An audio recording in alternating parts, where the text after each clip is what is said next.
Good. That's in my very small repertoire of things. Good afternoon. I'm William Anderson with the Roger Shapiro Fund for New Music, and we have here this afternoon Joan Forsyth, who organized all 32 Beethoven sonatas for Make Music New York. This is an event called 32 for Third, because the event is centered loosely around the Third Street Music School, where Joan Forsyth is the chair of the piano program. And we have this afternoon Linda Popky, Alexander Wu, and Nathaniel. What's your last name, Nathaniel? Nathaniel LaNasa. LaNasa, L-A-N-A-S-A. Nathaniel LaNasa. So let's start with Linda. Make Music New York, the event happens tomorrow at 1 p.m. Eastern Time, and all of the Beethoven sonatas will be represented by people all across the country. And you're from the West Coast. Yes, I'm in the Bay Area, San Francisco Bay Area. And you're playing Opus 10 number 3. Yes, parts of it. Are you in Berkeley? No, I'm in Redwood City. I'm about halfway between San Francisco and San Jose. Wonderful. Well, it's going to be great to have you participate. It's nice that we have some West Coast people involved. How long have you been playing Opus 10 number 3? Is it something that's been in your repertoire for a long time? You know, I started playing in the last year. I have a lifetime goal to play all 32 sonatas, and I'm about halfway through, but I'm not playing them in any order, you know, just picking ones and learning them. So I need to live a little, you know, I need to have a few years left to get to the other half. Absolutely. But we've been working on this one, and I like it because it's got so much differentiation in the movements. The first movement is kind of big and bangy and goes on. The second movement, which someone else is playing, is very morose and mournful and just beautiful. The third one is that I'm also playing is a minuet with a trio, so that's kind of upbeat. And then the fourth one is interesting because it's a run. It goes fairly quickly, but then it just dies out at the end, which is unusual for usually a sonata to end with a bang. So it's just a fun sonata to play. Wonderful. Looking forward to that one. Well, thank you, Linda. Let's move on. Next we have, is it Opus 81A? Alexander Wu. Alexander, welcome. So, hey, Bill. Once again, tomorrow, 1 p.m. Eastern Time begins a cycle of all 32 Beethoven sonatas for Make Music New York, organized by the Third Street Music School, Joan Forsyth, chair. And Alex, you're on the faculty of the Third Street Music School. Yes. Where are you now? You're living in Manhattan? I'm on the Upper East Side. Upper East Side, Manhattan. Yes. And, well, you're on the faculty of the Third Street Music School, but no one's going to the school these days, right? I'm not, but I think some others are going. Some other programs, like they have teachers and children going. Yes. Okay, so the school is coming back to life after. Yes. Okay, that's encouraging. Opus 81A, are you playing the entire sonata? Yes, I am. Yes. Wonderful. Yes. Okay, so, and everyone can access the concert either through the Third Street Music School website or the Make Music New York website, right? And so wherever we have this video, we'll make sure we provide those links so that we can find our way to those. Anything you'd like to tell us about Opus 81A? Yeah, it's actually, for me, it has a personal backstory. This was a piece that was given to me by my piano teacher. I grew up on the West Coast. So I say hi to Linda. I'm from Southern California, LA. And it was a piece that my teacher there gave me to prepare for conservatory auditions, both on the West Coast and the East Coast. And that piece represents a lot because I ended up here in New York City going to Manhattan School of Music. So the piece is a special one for me because it does kind of represent my own moving from the West Coast and coming to the East Coast, with the first movement being the farewell, saying goodbye to my family, my teacher, everything I know, and starting something new. The middle section is called The Absence. that was the absence of not having family on the East Coast at all, nothing, you know, as a support network. And then the last movement of the piece is the return.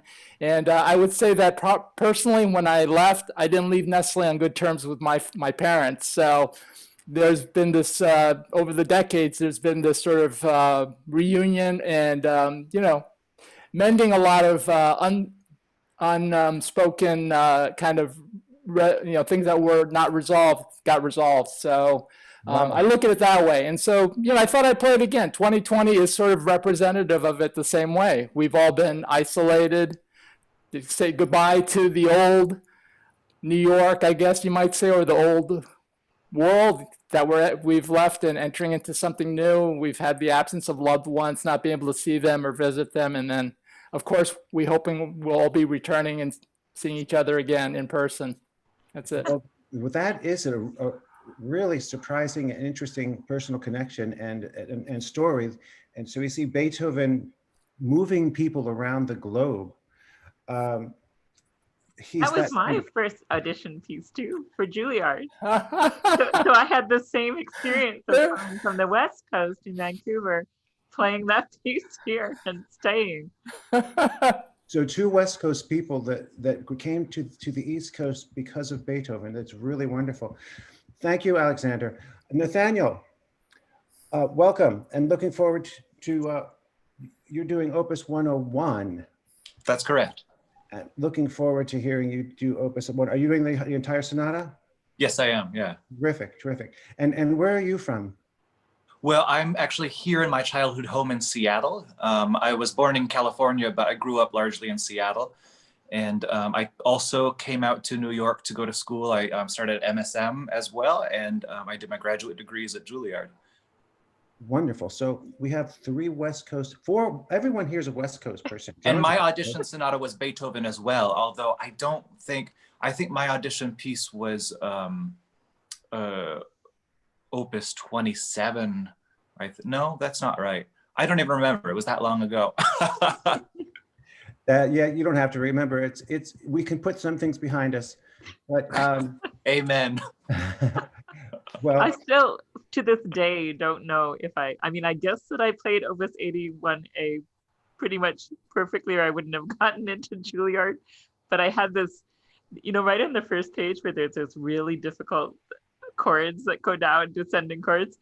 My teacher gave me this technique that I should coordinate my breathing so that I would breathe in as I began the passage and then gradually breathe out as I played the chords. And the thing about it was that because I was concentrating on the breathing, I really couldn't hear whether I played it correctly or not. that's very Whiteside, I think, because Whiteside's into this rocking back and forth. Alexander, are you familiar with that? Yes, I studied with one of her disciples, Abby Whitesides. Yes. Really? Yeah. Interesting. Well, Nathaniel, anything that you have to say about 101 in particular? What drew you to it? Well, you know, as I was, I think I came to it as I was looking for audition pieces for one of my graduate degrees, actually. And I was looking through the catalog and I was thinking, you know, I love all the late sonatas. I've played 109. I've looked at 110 and 111, but they didn't really suit me at the time. It just wasn't in my temperament maybe at the time. And I saw this number 101 that I had never heard in concert and I'd never known a friend to study it. And I thought, okay, well, either there's a really good reason no one plays it or I've discovered something. And so I went very deeply into the piece and I still am not sure why people don't play it because I think it's a total miracle. But one of the things I wonder is because it might be just super elusive musically. I think that in this piece, Beethoven is always sort of pressing up against some truth and then avoiding saying it at the last moment. There's an example in the last movement where he's got this low note written. It's a low E. And his pianos at the time would only have just barely begun to include this note. Not only does he have that note, he writes in the score, contra E, as if to say, yes, I went there, I did it. Which is so delightful to me because its first appearance, this note is not an appearance of like, yes, there it is, but it's part of a pedal point that develops into something quite cataclysmic. And so this note sort of unfolds into its full glory. And by the time we've really heard what he meant about it, he withdraws from it, and the thing kind of peters out, and you think, well, was that the climax? Is that a structural moment or not? And why did you take it away so soon? So there's this hide and seek that's all over the piece, which I just think is really tremendous. I've noticed that in the Hammerklavier also. And it's really this over a large time scale, just this long-term searching and moments of epiphany that sometimes he does pull back from those moments sometimes. And I wonder, yeah, totally. And I wonder about this, because if you wanted to make this sort of metaphysical music, you know, the obvious answer would be to write it for the pipe organ, because they've got the lowest notes, the biggest, you know, whatever. And indeed, the piece is full of the same kind of polyphony and the same kind of registrational concerns that would have been so good on the pipe organ. But being the secular humanist that he was, you know, it's a totally different statement. And, you know, there's a lot of mystery just in terms of his relationship with grandeur and humanity, with, you know, humanity at large and with the individual. It's Absolutely. Right there in the music. It's so cool. Yeah, yeah. Well, you know, early on in Beethoven's career, we hear the influence of Haydn, and then very quickly it becomes something absolutely unique in all music. Thank you, Nathaniel. Joan, tell us a little bit about Opus 109. Well, I actually played Opus. This series has been in two parts, because Make Music New York is always in two parts. There's a spring solstice, summer solstice in June, and then there's a different series of events in the winter. So in the spring, we played the first half of the 32 sonatas, and I played Opus 10 number 1, which is one of the earliest sonatas. And now I'm playing one of the latest sonatas. I'm playing Opus 109. So I very much am in sync with Nathaniel, and the kind of, I think in all of these late sonatas, Beethoven really, he starts to experiment with time and how people perceive time in music. So, that whole feeling in Opus 109 of the changing tempos, right from the very beginning, he's, you know, starts with an allegro, and then 8 measures later, it's an adagio. It's just a far cry from the, you know, very orderly Opus 10 number 1, which is really kind of like a perfect little sonata form. One thing I noticed, I get to hear you practicing this piece, and the last movement is just so wonderful, and the harmonic materials are so simple. And Beethoven never had to overwhelm people with cleverness all the time. He did overwhelm people with cleverness during his lifetime, because people didn't always understand what he was doing, and he did some very daring and adventuresome harmonic things. But he was never afraid to be extremely simple. And I just love the variations at the end. Just the textures that he comes up with, and it's really quite magical. Thanks, Joan. I think I'd like to circle back to Linda, because everyone else talked at great length. And Linda, do you have anything, having heard other people's personal connections to these pieces, do you have a personal connection to? You mentioned briefly. Yeah, well, you know, I think I'm thinking about how appropriate it is in the year 2020 that we are playing Beethoven at the end of the year. And obviously this was all put together because it's his 250th birthday.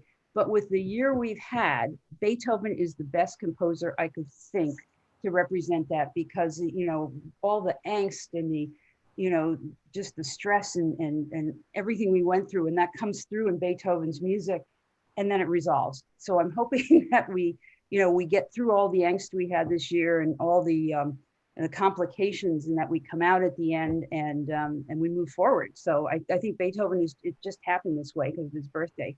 But he's the perfect composer to represent 2020. That's a good point. I think we should leave it there.